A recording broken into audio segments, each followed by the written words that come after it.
peuple congolais a lembi Kabila na batonaye. Bakosi, bakoki ko diriger mboka te. Bapika, bakenda. C'est ça la vraie vérité. Ce qui est solo balingi ba congolais, ba démissionner. C'est tout.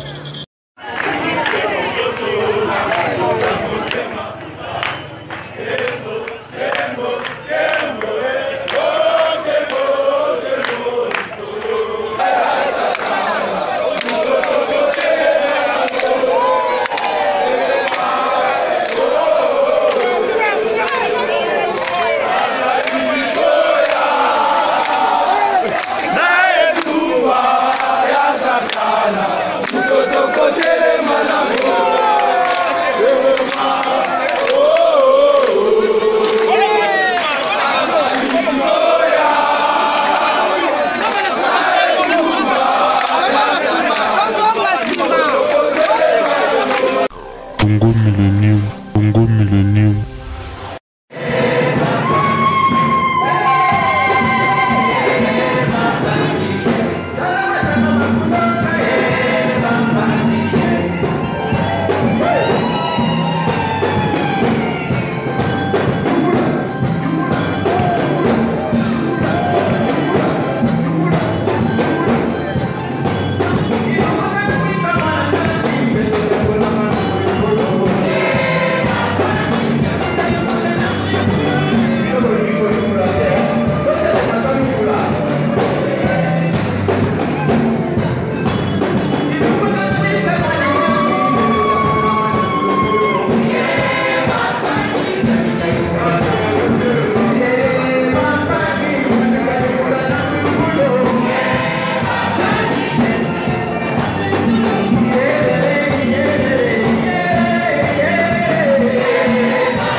kobundisa bango basomaki bango ekwalobiko na moko bango basalaka nini bazalaki moko bango bango esalaki nini bongo nyokola kaka babiso na mbongo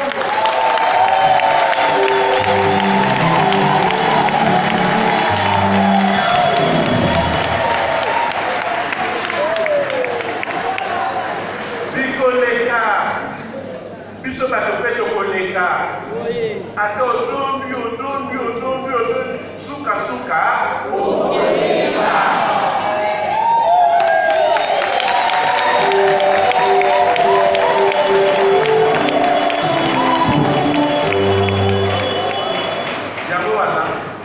yango wana atako ozali moto soki oza pena na motema ya solosolo oyebaka te soki ozali moleki nzela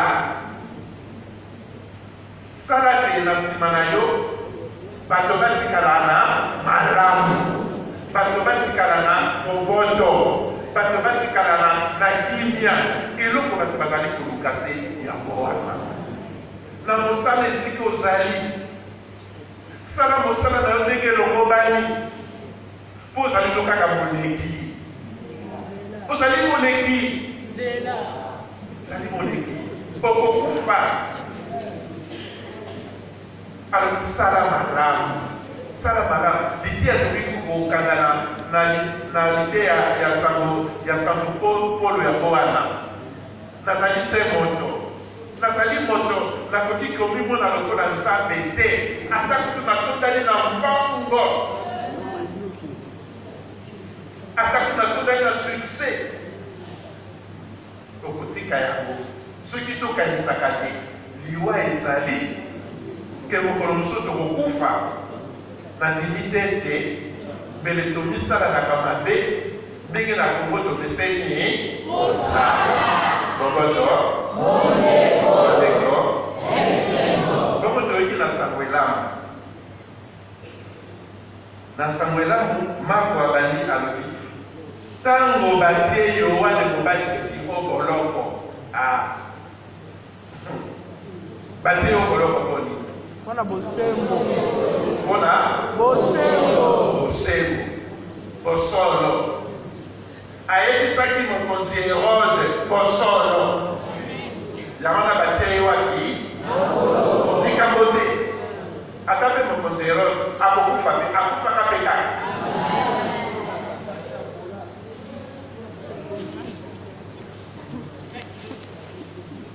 dans tous les cas toyeba te ata soki babomi yo lelo mpo ozali koluka bosembo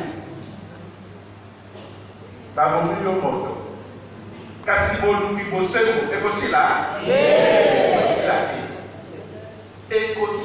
te pamba te moto akoki kofanda te esika ezali te bosembo oza te bosolo oza te mabise ya mabe moto akoki komiselela makambo mana yango wana okoma ata kutu bakangi nzela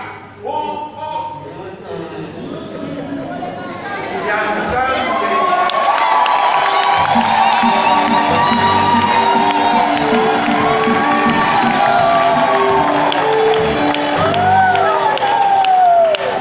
soko ezali te euti epai ya nzambe bosala manso bolingi bomata bokita bokoloka nzambe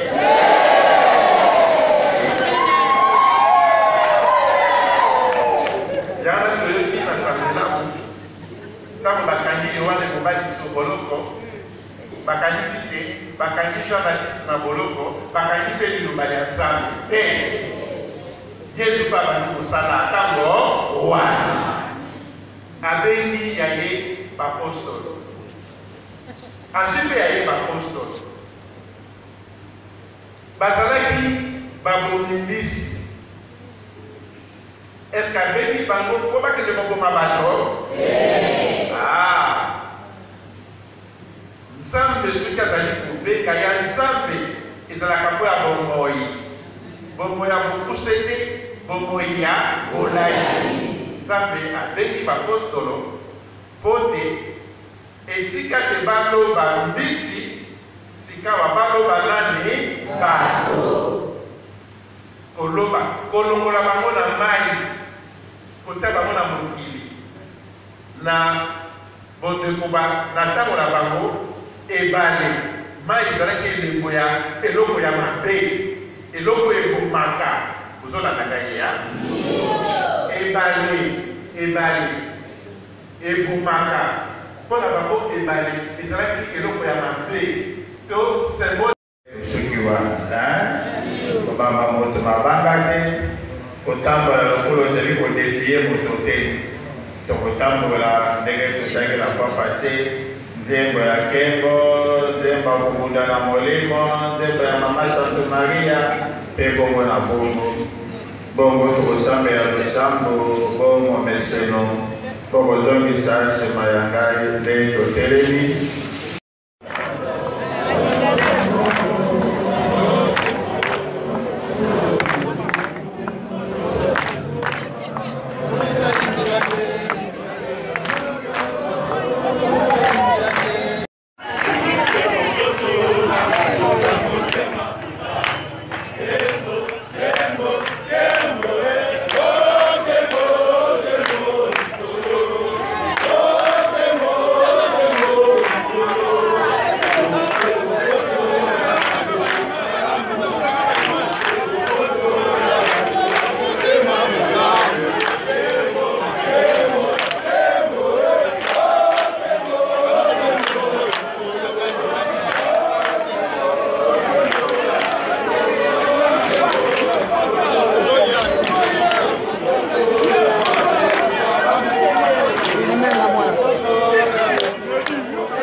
Simasa batela pia beni Sabino tata mwana peli mosanto kozonga na boboto tokutisa moto makote toyokani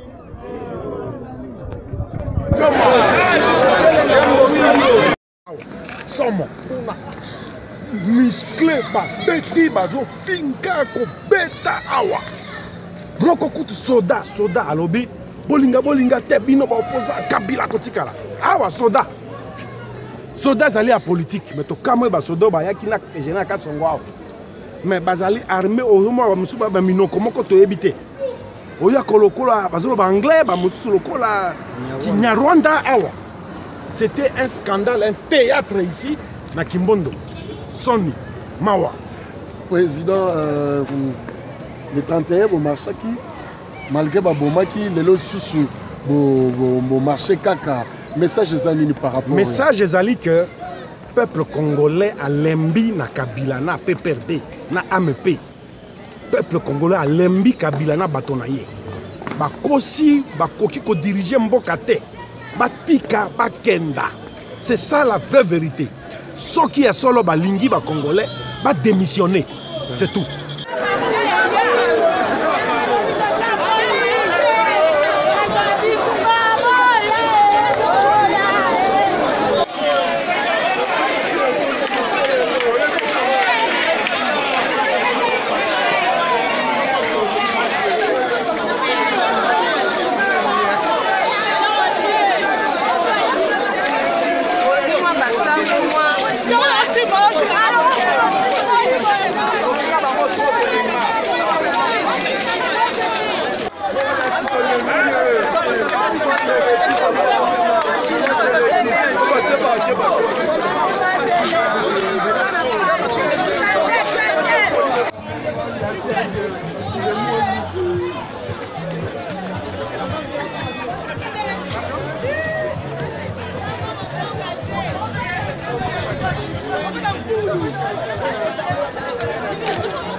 Ah, genou est bloqué.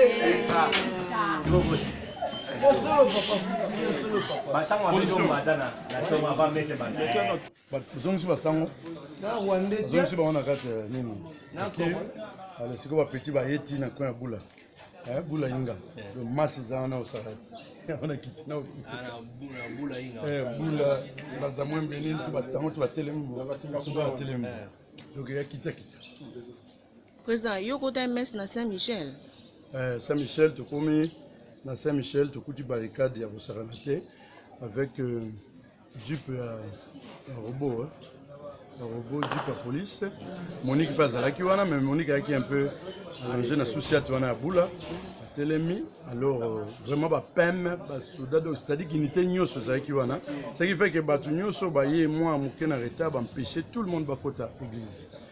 Tant on met c'est bimi, alors Sango Babandi car marche Mamouké en tout cas pour ça ni moulaïté. Comme même avant souci à toi Pandi, Sango Pandi Bazongi si bango na kate. Dis alors population, télémi sur en face population qui a massé vraiment épilé pour oser la marche, mais bah vraiment Pandi marche pour l'instant. Marche, tu avancer t'es.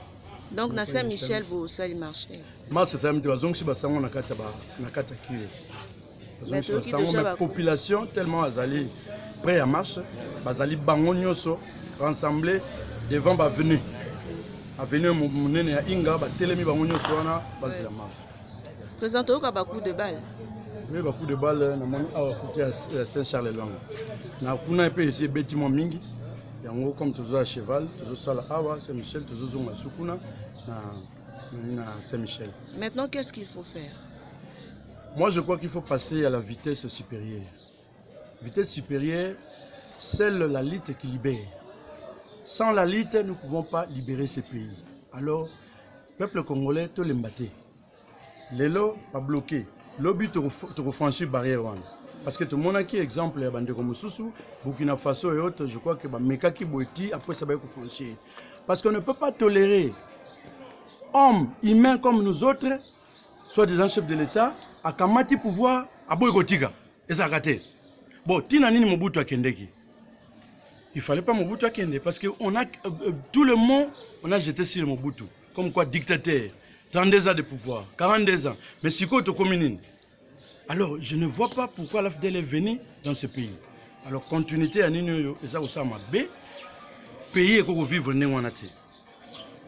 Bon au pouvoir, c'est pour que vous puissiez bien-être dans la population où vous avez géré. Mais la population a été meurtrie. Aza okufa tous les jours. Soin de santé zate. Ba papa baza misalate. Ba boko la bana ndenge nini. Alors, ce n'est que normal. Ba sango loko la ba ngonde ba kambi ya brebis. Il faut pas lobela ngo. Église eza ko lobela te pas sur eza na Congo, eza église te. Nous devons condamner toutes les églises oyo baza ko souscrire na pembeni ya pouvoir oyo eza ko nyokola population congolaise. Et surtout l'église de réveil, en tout cas, peuple congolais, il faut accès. Il faut accès. Tout comme on a vitesse supérieure, ça veut dire que nous devons accès maintenant. La bataillon se va soutenir pouvoir contre la population. Alors il faut tous attaquer na bango à l'avenir. Merci, président. Honorable Félix Ingila, Kovo Ingila, honorable Tomoni au marché Awa, na paroisse Saint-Charles-Luanga à Bandel, impressionnant par rapport à marche à Lelo. Bon, impressionnant les ans encouragé tirer la paroisse, la Christ et Saint-Charles-Luanga, va répondre dans le mode d'ordre. Il y a Tata Milimo, Miss Salami Ndenge Balobaki, mode d'ordre de la marche et Pessamé Ndenge qui préparé. Bimi pe après ça, tambol tito comme na Gimbondo. Quand comme na Gimbondo, tout moni barrière à la police et Yoana. Et mais c'est là moni que ça sert à rien tout ça la bras de fer dans la police. On n'est pas pour cette occasion ya ko kabamba sala biloko ba besana ko sala. Ayo pe sa deuxième consigne to zonga na niveau ya paroisse. Ndé to bani ko zonga na niveau ya paroisse, to bani ko zonga ndé bango ba bani ko beta coup de gaz pour ne pas intimider, pas disperser. Mais tout qui pas qui va on a coup de gaz té, aux ongi malembe malembe, ndenge to accompagner curé si la paroisse de côté aux alliés. Honorable Félix Ingila, déjà tout le monde a qui le 31, Batebele Bakoufaki, mais encore le 21 janvier, mars Moussousou. Le 31 mars Ango, tout ça qui pour la nini et puis il y a l'élo le 21 ça pour la nini. Marche ezaka pona ko senga ko revendiquer ezaba dans la biso. Respect à accord, respect à la constitution, respect à la texte de Kambamboka, respect à peuple congolais. Le gouvernement de Kambabiso, ils ont respecté le peuple congolais, ils ont respecté la texte de Mboka. Yango moni Mboka koti na mbilinga, batata milimo, batelemi balobi, bazui les devants pour ne pas pousser le gouvernement à dévoler. Yako, tout ça, de constitution, il y a qu'on respecter le peuple congolais, et puis il y a qu'on tout ça peuple. Peuple a ligne amaté. Et les sera revendiqué douane beaucoup comme le il faut qu'on bombaye, il faut qu'on maltraiter, il faut qu'on bétailler, il faut qu'on malmener. Peuple va malmener parce que les institutions sont beaucoup des émanation à peuple. Pour ma président de la République, il faut y pas peuple. Pour ma député, il faut y pas peuple. Pour ma sénateur, il faut y peuple ndalinga. Son peuple a boy, il y a donc peuple a zamo konjina kajambo. On a mboka oyo peuple a respecté, ba texte a respecté. Et ça son mboka te. Yango moni de l'autre côté. Tata épiscope lobby ba médiocre, ba to ba ko respecter, ba ebi gestion te. Batika bakende de l'autre côté. De l'autre côté, ba ekoloba non état. État exact, c'est-à-dire ni peuple ni texte ba respecté. Oui. Donc tant que tata milimo batelemi ba lobby ba kambo minene ndenge wana isengeli ko interpeller bato les mêmes bato lelo wana bazo ko telemela batata milimo tant que babala bakena ko bale pa banani soki oningo bala we ba pamboli yo ndo ndimike wana za tata milimo mwana zui anga zo bate moye babatisi mwana wana ne tata milimo soki tata milimo ayebiso ozo sala masumu tika boye bongola motema tika moyibi tika corruption lobité aza tata milimo te akomi adversaire na te. Mboka etambola kabonte wana ezali ba signe ya fin en régime. C'est vrai ba résister ba sala ba weza ba grimace mike mais départ des imminent. Donc quelle que soit la durée de la nuit, donc bientôt alternative na mboka pe bango bakozala suna kibokonzi te kozanga kikozana kibokonzi eza kokende na lifelo te soki osali oyo ayota ekoki tika bandeko basusu bakamba basala bazwa exemple ya bapays oyo eza développé bazwa exemple ya bapays oyo badictateur baboma badindama basuka wapi basuka na badépart donc oyo bazosala oyo eza nango baintimidation omoni peuple abangani bango te ata batire peuple azotala bango bango ata bobeti gaz peuple azotala bango boye mais ntango sikoyo peuple akopesa go totala mokolo yango biso na bango banani bakotikala banani bakokende. Merci beaucoup. Yake bana. Monique azosala biso eloko Monique nde moto akoka koprotege biso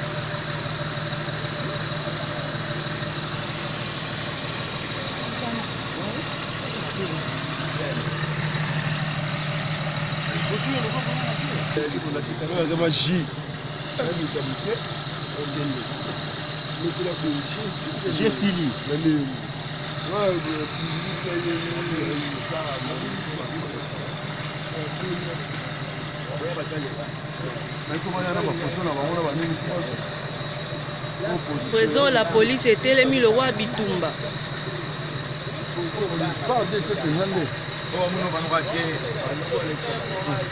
Hein? Ouais.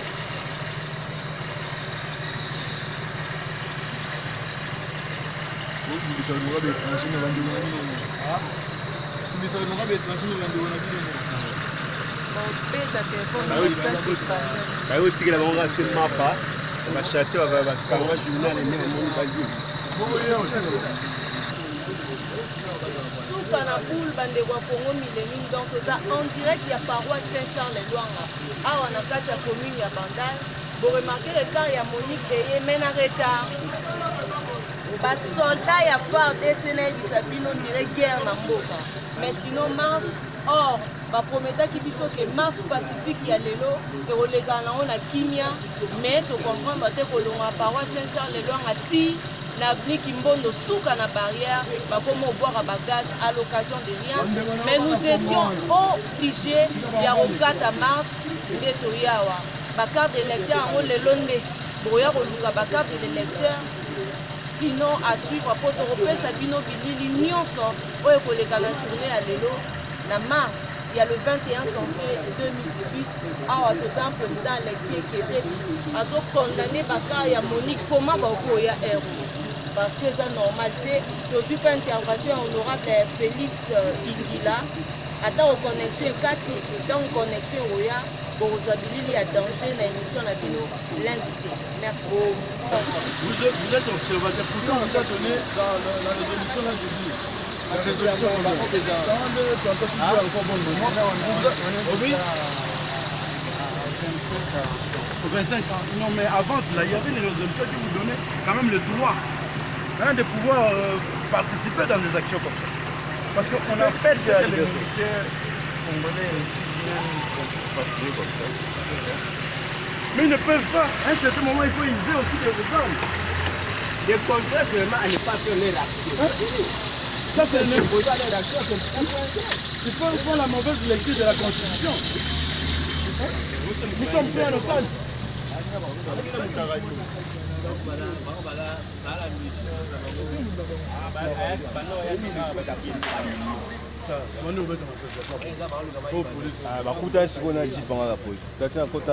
Là, sur un pouvoir d'occupation. On vous dit pas le contraire. C'est un pouvoir d'occupation. C'est-à-dire le Rwanda a occupé le Congo. Allez un peu dans les frontières, vous verrez tout ce qui se passe. Les richesses congolaises, ça quitte, ça part. Personne n'ose dire un mot. Tu dis on tabac. Moi, j'ai quand même l'occasion de circuler toujours. Je vais aller ça là, je monte avec ça pour acheter un peu mes histoires. La guerre. La guerre, c'est quoi? Qu'est-ce qu'on va faire? On sait qu'on peut faire, hein? On doit planifier. Avec il a eu des traîtres à côté de nous, n'est-ce pas? Ça ne peut parmi pas ces manquer. 12, n'est-ce pas? Oui. Il y a un traître qui a vendu Voilà. Jésus. Donc, ce sont des choses qui existent. La roue, vous ne pouvez pas prétendre inventer la roue aujourd'hui. La roue a été déjà inventée. Il y aura toujours des traîtres. Mais aujourd'hui, il faut qu'un homme fort, de la manière où Kabila le Père a raté l'action. Il a fait un mouvement, mais il s'est accompagné des gens qui avaient des histoires cachées. Aussi très parce qu'il a commencé par vous oubliez. On vous met un Congolais avant, puisque le Congolais accepte. Quand on voit Kabila, on dit bon, il a commencé par tuer Ngandou Dissache. Il était déjà un traître. Là, c'était après ça. Moi, je voudrais vous dire quelque chose de bien, papa. Les âmes, c'est bien beau. Cet homme fort, quand il vient, il s'installe et change de manière. S'il veut vous écarter, il va vous écarter. Parce qu'il est fort, il a l'armée. Non, je pense pour moi, le vrai combat, c'est le combat des médias. Donc, non, écoutez-moi bien, papa. Tu vois, non, ce n'est pas mal. Tu as vu comment c'est ce qui est parti? C'est le nombre de Congolais qui sort qui est vraiment très minime. C'est comme une goutte d'eau dans l'eau. Voilà. Que les médias expliquent au peuple congolais la véracité de cette affaire. 1 million de personnes. Vous dites quelque chose d'important. Regarde. 1 million de personnes. Aujourd'hui, nous sortons en 500 par exemple. Demain, avec tout ce qui s'est passé, ça va encore se friter. Ça sera 300. Ça va être 200. Après ça, l'action, ça va terminer. Ce n'est pas mal. Ce n'est pas mal. C'est pourquoi j'ai dit non. C'est pourquoi j'ai dit, c'est un combat des médias. Il faudra que les médias fassent son travail. Penses-tu que les médias... Quels médias? Aujourd'hui, moi, en venant... sans moyen. Écoutez, le militaire qui sont ici, écoutez, le militaire qui sont ici, il se pointe avec une arme devant notre sœur ici. Il le pointe une arme. Donnez tout ce que vous avez comme image. Et il va faire quoi? Qui va intervenir entre nous? C'est parce que les médias n'est pas des... Les armes répondent aux armes. Non, papa. Je vous dis, aucune anecdote au monde n'a marché. Les armes répondent par les armes. C'est ce quand il est parti. Quand Cesco est parti, papa, ce n'était pas un combat des armes. C'était les armes avec la population. Dans le monde entier, papa, il n'y a pas une arme qui est aussi forte que la population. C'est le nombre qui est vraiment minime. 1 million de personnes à Kinshasa ici. La population, ils ont commencé l'action. 1 million. Qu'est-ce qui s'est passé? C'est pourquoi je dis les médias doivent informer la population. L'armée de Ceausescu s'est retournée contre lui. Pourquoi? N'est-ce pas? Pourquoi? Est-ce que sans les nombres, écoutez, sans l'armée, en fonction du nombre. Sans l'armée, Ceausescu serait parti. Non. C'est son armée qui s'est retournée. La ville. Pourquoi? La vie. Les nombres, c'est ce que les gens intègrent. Tu vois? Une seule personne. Revenons en arrière. Mobutu, c'était le nombre. Mobutu avec Kasavubu. Qu'est-ce qui s'est passé? Mais oui, qui est toujours sur le monnaie? Mobutu avec ce qu'il a fait là, c'est pas une prouesse. Bemba essaie de libérer ce pays, le Congo. Il est venu. Il ne pouvait pas. Non, il a essayé. Il avait déjà trahi. Bemba avait une mission. Non, une mission qui s'est créée lui-même. Non, mon frère. Personne n'a envoyé. Mon frère. Bemba avait trahi. Personne ne pouvait pas. Personne n'a envoyé. Mon frère. Non, il a trahi. Si tu oses prendre une arme, tu es avec toi 5 ou 10 personnes. On doit faire les facteurs. Tu m'amènes, écoutez, tu m'amènes à une infraction, il n'y a pas d'infraction dans le moment actuel, je te réponds. Mais la révolution, dans la révolution, il faudra que vous gagnez. Sinon, la révolution, lorsque vous prenez les armes et que vous n'êtes pas poursuivi, on vous accorde un espace dans le pays. Dites-toi que c'est un mouvement soutenu par les héros de l'ordre. Nous sommes les habitants du Congo, mais nous ne sommes pas les propriétaires. Je ne veux pas arriver à ce que toi tu dis. Je t'ai dit. Écoutez, une chose est vraie. Aujourd'hui, quand vous prenez les armes, le lobby international viendra à votre côté. Pourquoi? Parce que Kabila maintenant n'a pas un soubassement. C'est ça. Kabila maintenant, quand vous prenez les armes dans une démocratie où le président, par exemple actuel, il est encore en cours de mandat. Là, vous êtes en défaut. Dans le monde entier, vous êtes en défaut parce qu'il a son mandat. Attendez à ce qu'il termine.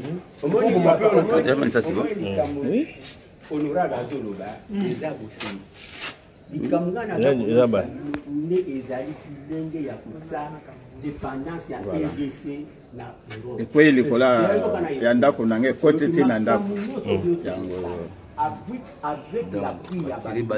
Atteinte au curé. Balle perdue. Oui. Atteinte à la vie du curé, on va assassiner le curé de Saint-Louanga. Historique congolais, histoire na bango. Avant voir Bourdieu